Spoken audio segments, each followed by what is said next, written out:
Welcome to the Confessions Podcast. I'm Cindy Wagman. And I'm Jess Campbell. We're two former in-house nonprofit pros turned coaches and consultants to purpose-driven organizations. After years of building up our separate six-figure businesses from scratch, we've thrown a lot of spaghetti at the wall and have lived to see what sticks. We're on a mission to help other nonprofit coaches and consultants looking to start or scale their own businesses past the six-figure mark by pulling back the curtain. Whether you're still working inside a nonprofit and thinking of one day going out on your own, or you've been running your consulting business for years, you understand that working with nonprofits is just different. We're giving you access to the business leaders who serve nonprofits as their clients. You know, the people who truly get it.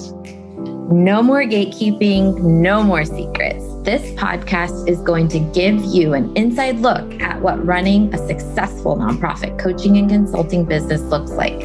Basically, we're asking people how much money they make, how they get paid, and what has and hasn't worked in their businesses. Listen in as these leaders share their insights, their numbers, and the good, the bad, and the ugly when it comes to building a nonprofit coaching or consulting business. We're going to empower you to make the power moves that give you the income and freedom you set out to create from day one. You ready? Let's go. All right, John and Jen, welcome to the podcast. Thank you, Cindy. Thank you, Jessica. Nice to be here. Happy to be here. Happy New Year. We're recording this in the new year. I'm not quite sure when it will be published, but as of now, it's the beginning of 2023 and feels like there's so much room for potential and excitement. So I can't wait. I love both of you. I think you're fantastic. And, you know, this is, what do they say when the sum of your parts is even greater than you individually? You two have a partnership that I think is drool worthy in the nonprofit sector. And so that's what we're going to start talking a little bit about. But before we do, maybe we'll start with who are you and what do you do? Go for it, Jen. So John and I are the founders and strategic leads here at Agents of Good. So Agents of Good is a strategic and storytelling firm that supports organizations of many shapes and sizes to really help tell better stories and elevate conversations from the time a donor first connects to an organization to the time that they decide that they love this organization enough to remember them in their will. And we are proud stewards of those donors, walking in their own journeys and in their own stories through the causes that have mattered most to them. And it's really an honor and a privilege to be able to help people see themselves through the charities that they love. And, you know, since COVID, that's been a huge story for us. Individual giving had a massive growth burst during COVID because people felt like so many things were out of control and they could control the organizations that they love and support. So John and I are just proud to walk with donors and organizations on that journey.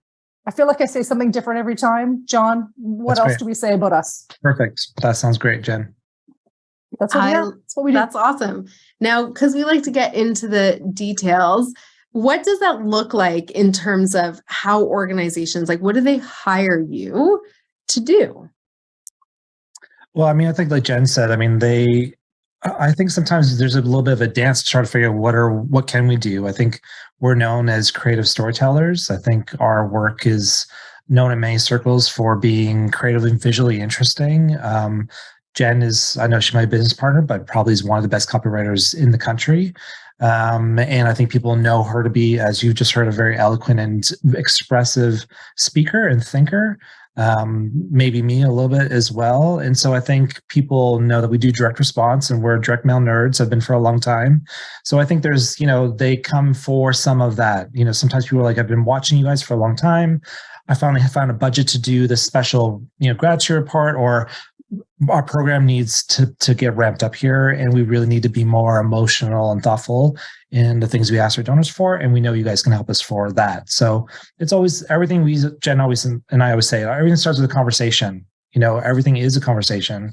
Let's talk through what the problem is and figure out together what the solution could be, and then just get to work. So I have two questions back to back. This first one is not what I was originally going to ask you, but because we're on the topic of kind of what services you provide, how is that delivered? Is it on a retaining kind of relationship basis? Is it project based?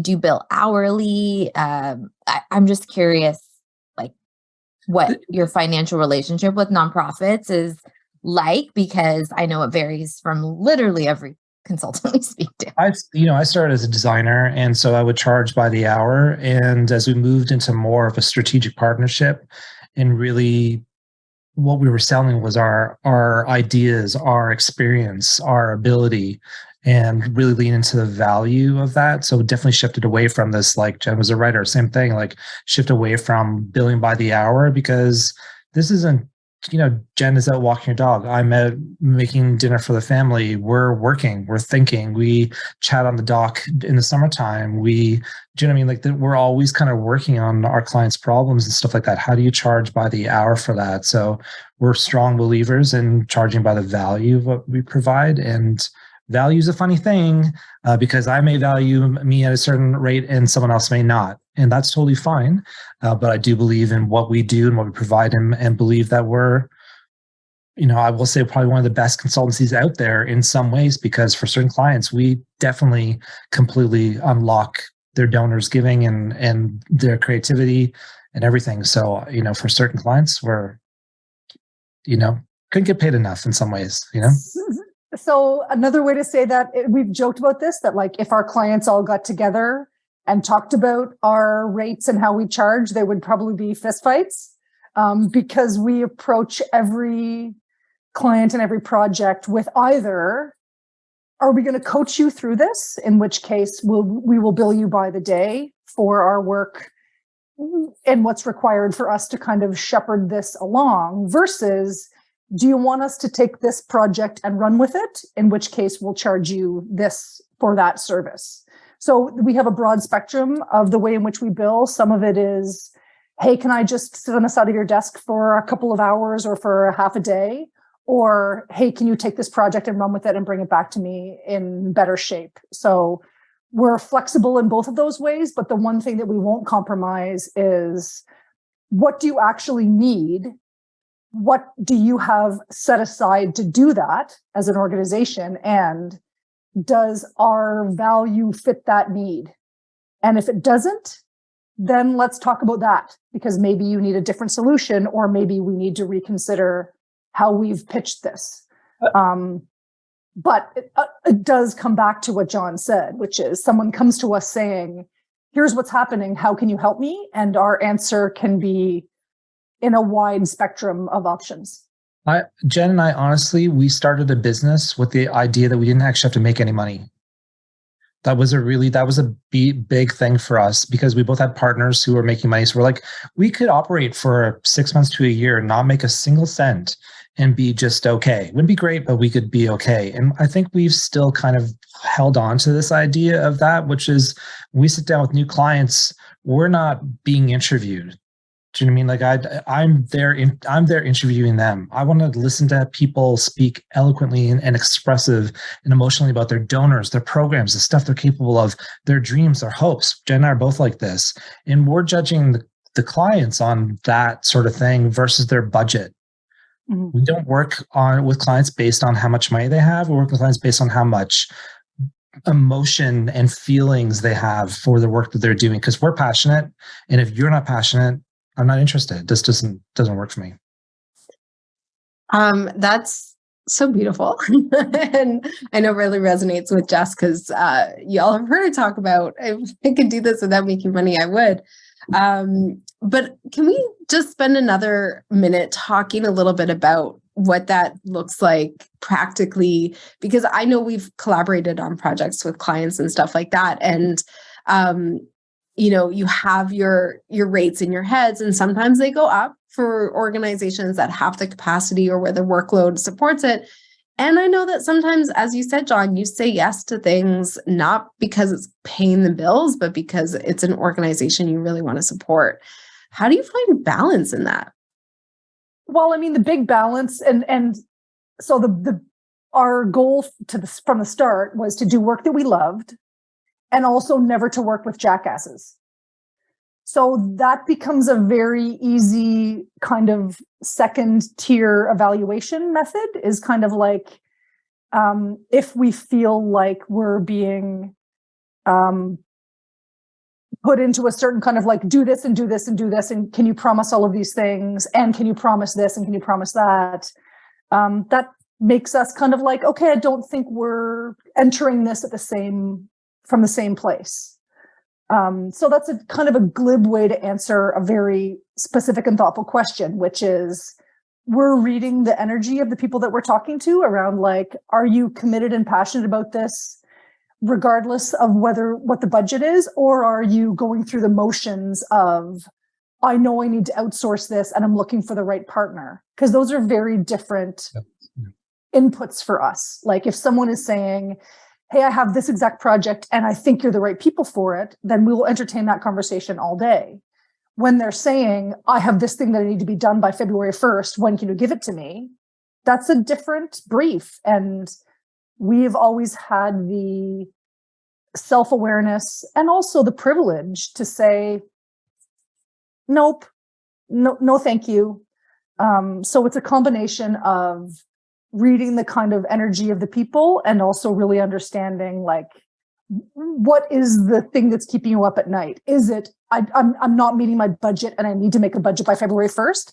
And we love taking on those projects when it meets all the rest of the right criteria in terms of, I care about this matters. You have access to the people that need to make decisions.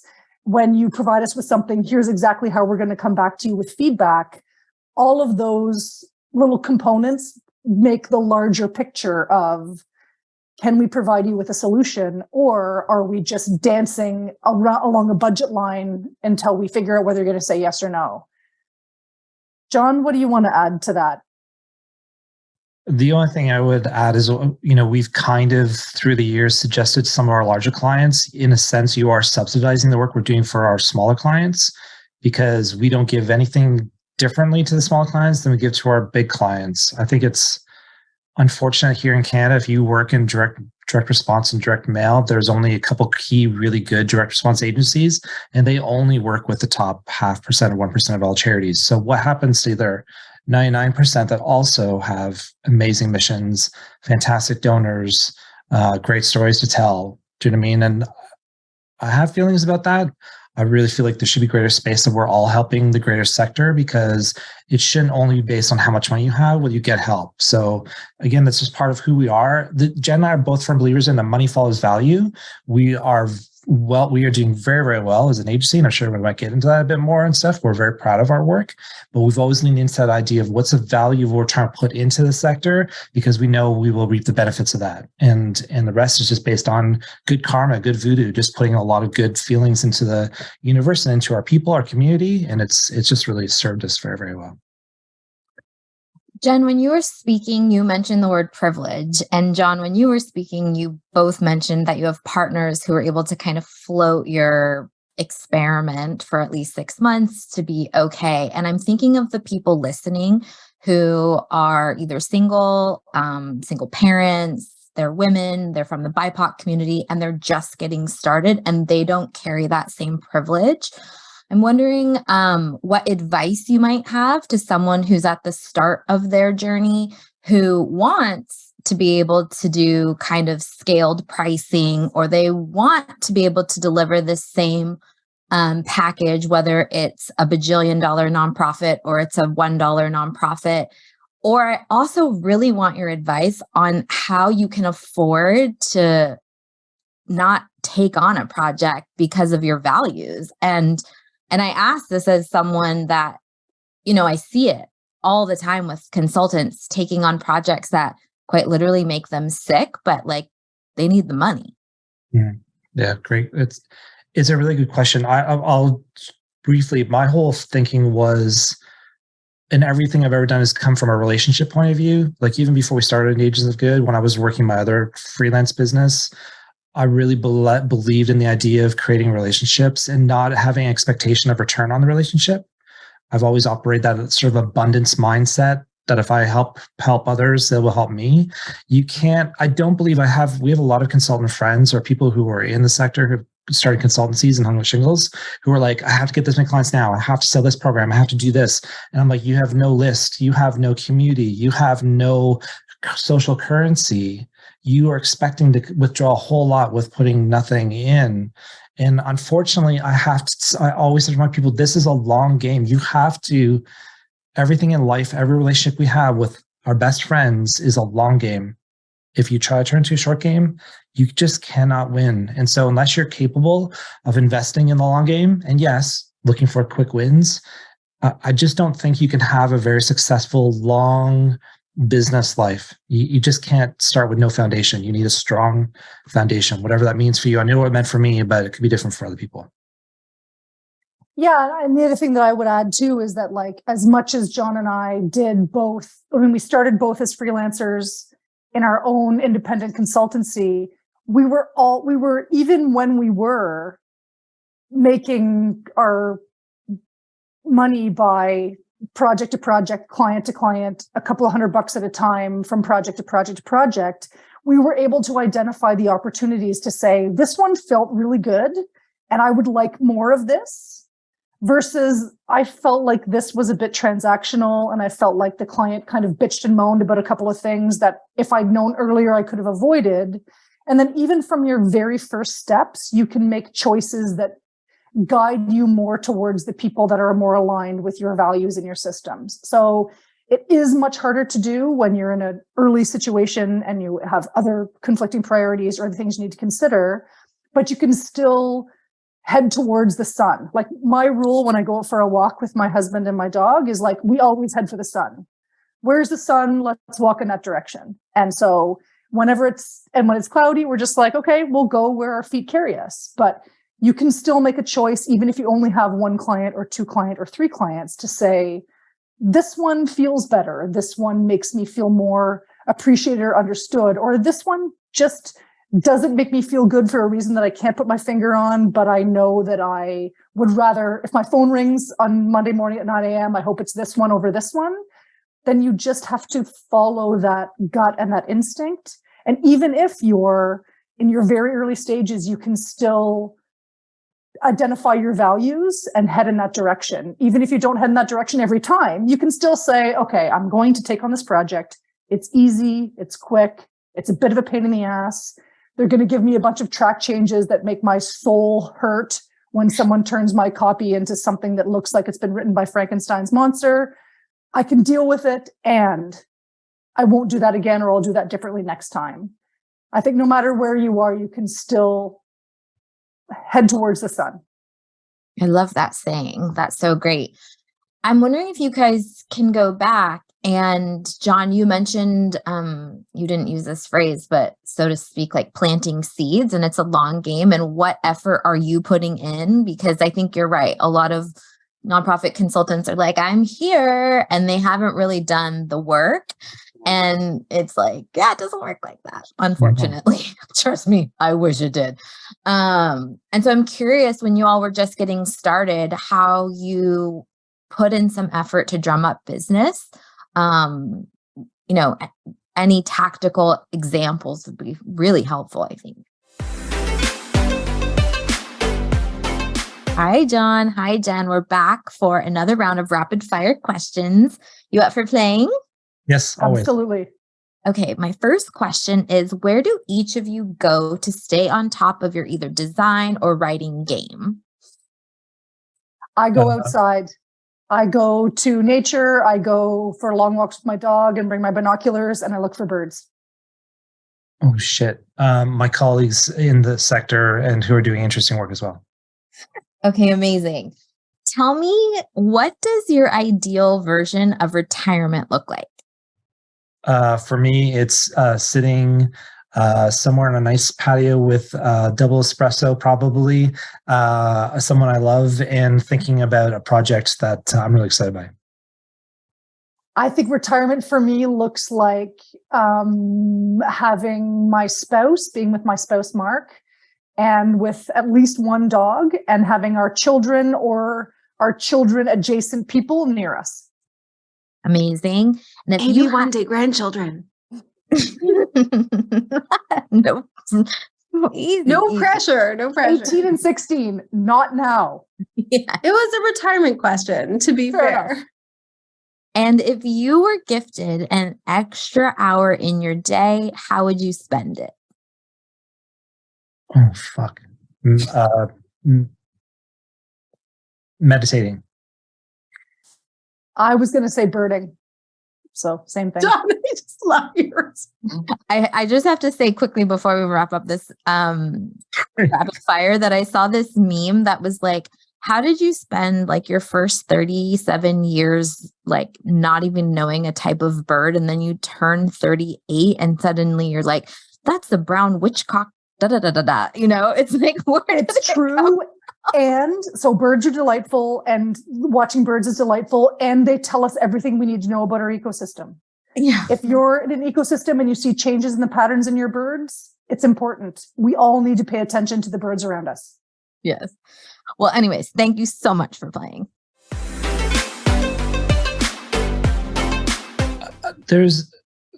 So again, from my perspective, starting a business, it's like charities who are trying to start fundraising, for example. You all have someone and something, and sometimes just sitting down, it's like, what do I have? So like, even now I'm trying to launch a little different offspin of the business and stuff. And I'm like, we do have people in our community that say that would be interested in what we're trying to offer. And so I think even when Jen and I started out, it was just a matter of talking to some people who we knew who'd be like, oh, you two are working together? That's interesting to me. Let's go for a coffee and talk about that. And so we would talk and share about what our vision was and what we were doing. And we'd plant that seed that if you ever run to a place where you want to sort of talk about your program a bit, we're able to do that. And some people are like, let's talk about it right now. And some people are like, yes, even now, sometimes we'll get a call from someone and the feeling is like, wow, this kind of came from nowhere. And I'm like, actually, I've been talking to this person for 13 years now. And we just see each other at conferences and we catch up on work. So it didn't come from nowhere. It was just a seed that took some time to actually grow. But that was every business. If you want to start a business, sort of like, what are you trying to offer someone? And make sure when you're talking to someone, you're offering them what they want. That's the key. That's your work, is to figure out what does that person want, not for them to figure out how they can utilize you. You need to understand what you're offering them before you talk to them. And if you can do that, it's a good starting point for just getting a few projects and a few clients and just moving and growing from there. I would also say too, that part of the story for John and I is that, I mean, we did establish our partnership relatively early. I mean, early sounds like a million years ago now, but there was always, so John and I have established our business as a 50-50, agents of good is John and Jen, ride or die, 100%. But there's always been another chair at our table. And that chair is either clients, or it's donors, or it's the kind of other people in our sector who we lean on, who we can call, who we can connect with.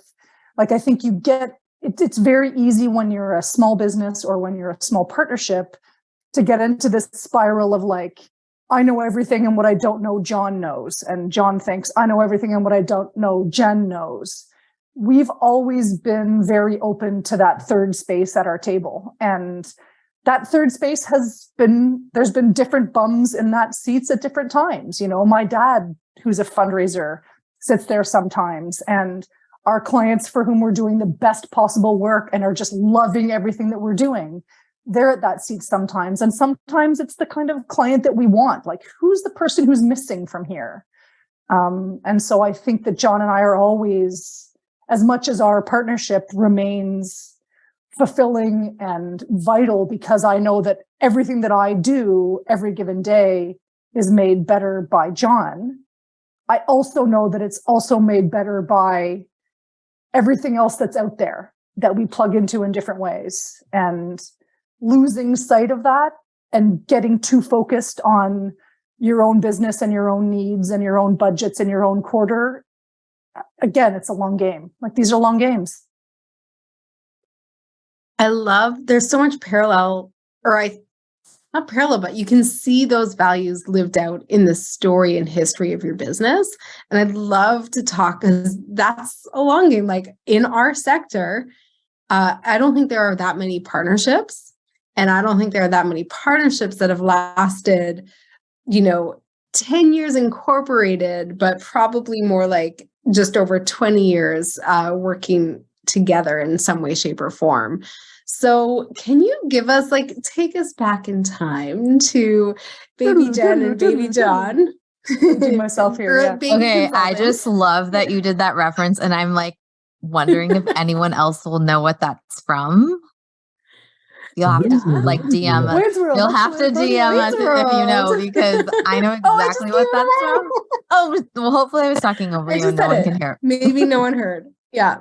Okay, so we're going to do the reference and take us back in time. 2001, you were both baby consultants and just starting out, or I think you started consulting around that time. How did you sort of come to work alongside each other? And then how did you establish, like I said, what I think is one of the most iconic partnerships in the sector?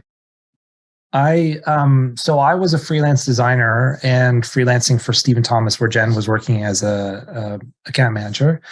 And Jen called me or sent a horse with a note back in those days saying, I need some help with the mailing for ACT, the AIDS Committee of Toronto, if I recall correctly. And can you help with this pack? And I said, sure. And so we worked on the pack, and I actually can visualize the envelope to this day, and it was cool. And so that began the start of a long, beautiful relationship that really morphed into Jen leaving Stephen Thomas, me still being a freelance designer, us getting hired as a creative team on a couple of clients. One was UNICEF, and we did this pack together, this whole You Are Here pack, and really was about making sure the donor was visually inserted into every image that in through the pack. They understood their as a role as a donor, that even though they weren't actually there, they were there. And lean into our donor centrism ideas and visually, and told some great stories, created a very good pack that some of the old folks around the agency weren't. It was a little too interesting and newfangled for them.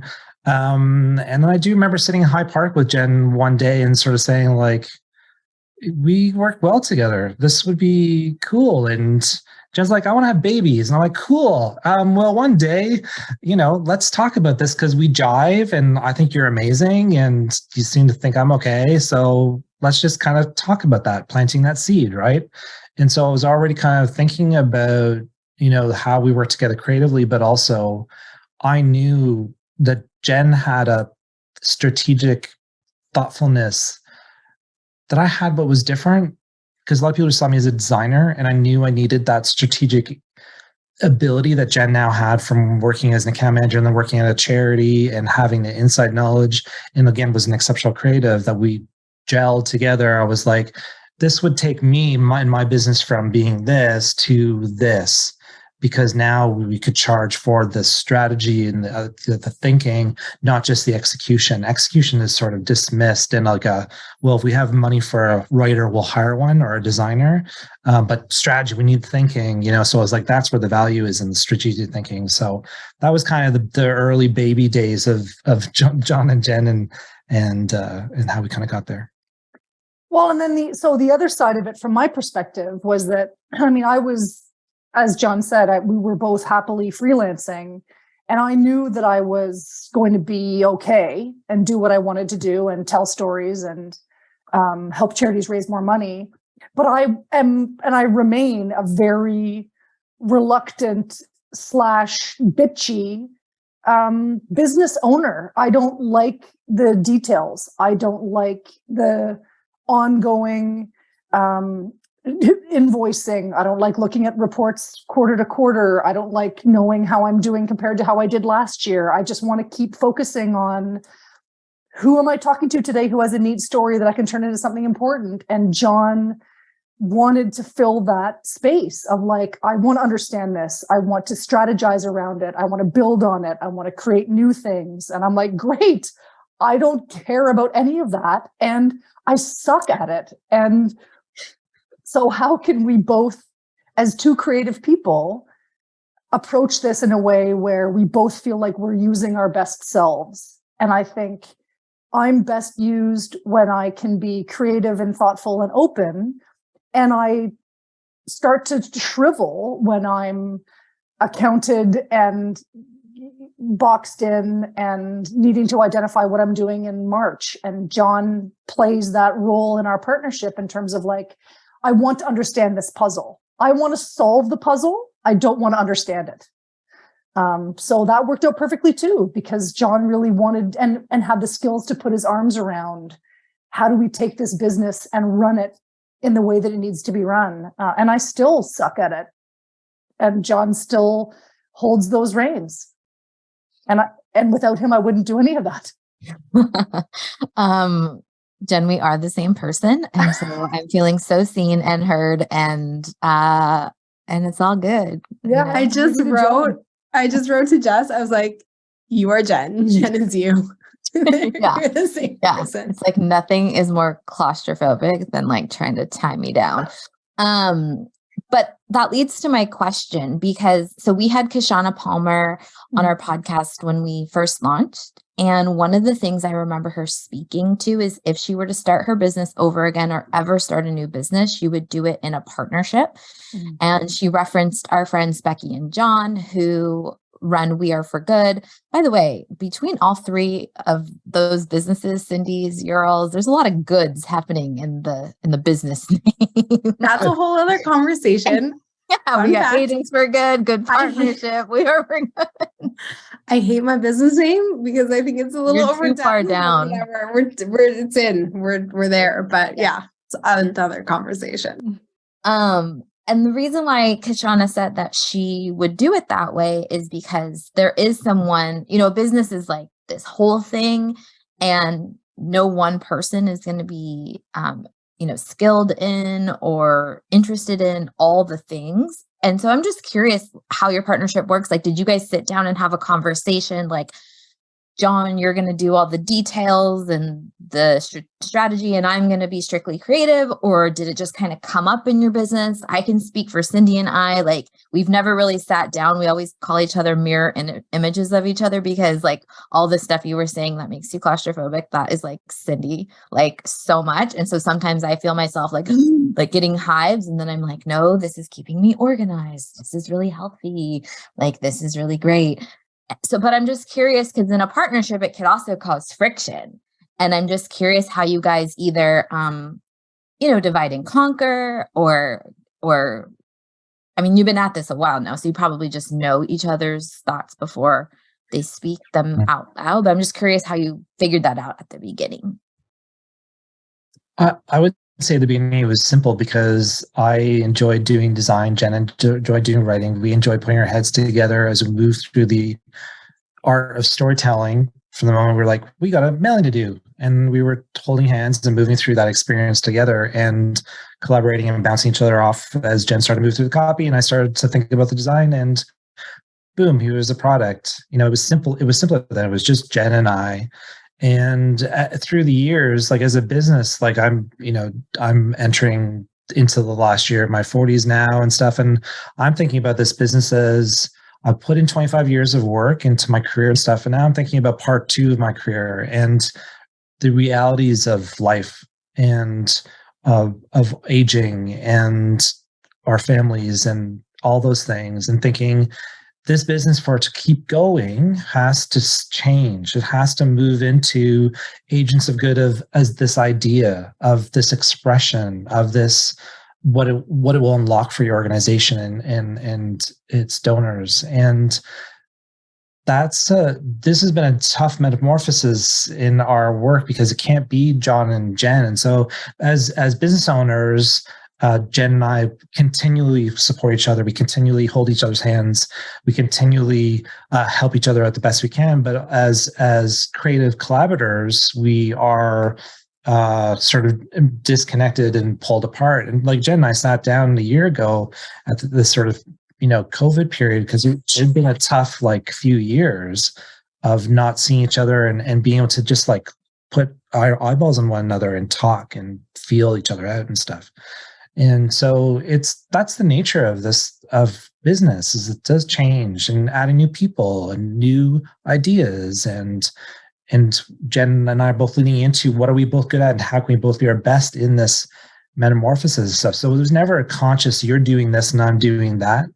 Aside from the only conscious decision I ever made was that I was crystal clear on who was going to be the president of this friggin' thing, and that wasn't going to be me. And it was important to me that Jen Love was the king, the queen honcho of this friggin' thing, because we needed and still need more female leaders in this sector. There's enough of me out there. And so that was the only real conscious decision I think I ever really made about who was doing what. And it was and that was definitely part of our whole origin story, because we knew that we both wanted to do the work we were doing, and we both knew that the work that we were doing together was better than the work that we would do on our own. And so John I was a bit kicking and screaming, like pulled backwards through a hedge, like meeting with lawyers, meeting with accountants in order to set up this business. And I didn't give a shit about any of it, even though I know I needed to. And even just from a tax perspective, like functioning as two sole proprietors was very expensive and costly and complicated. So creating a business that we co-owned made sense. But that I knew that. The rest of it I didn't care about and was very reluctant and kind of bitchy about all the details. But we're sitting in front of our lawyers and our accountants, and they said, well, in order to be a corporation, you need two things. You need a president and you need a secretary. And like a lightning bolt through my brain was like, I'm no fucking secretary. Like, that's not happening. And it was, generations of feminist learning, plus. And this is all going through my head as we're sitting in front of these lawyers. And so the lawyer says, so I think you guys need a minute to kind of maybe talk about it and figure out how you want to divide this, because you only need two roles. You need a president and you need a secretary. We'll give you a minute. And John, I'll never forget, picked up the pen from the lawyer's table, clicked it, and handed it to me and said, Madam President. And he knew that it was, it's essentially performative. We're totally equal. Everything that happens at Agents of Good is 50-50. Any decisions that are made are run through both of us. But he knew that I would have feelings about being a secretary, even though being a secretary is as important or more important than being a president. And he didn't care. I cared. He cared before I did, even though I was emotionally responding to it. He knew. And it was just these little things that happen all the time that remind us that we are equal partners, and that somebody takes a step forward and somebody takes a step back.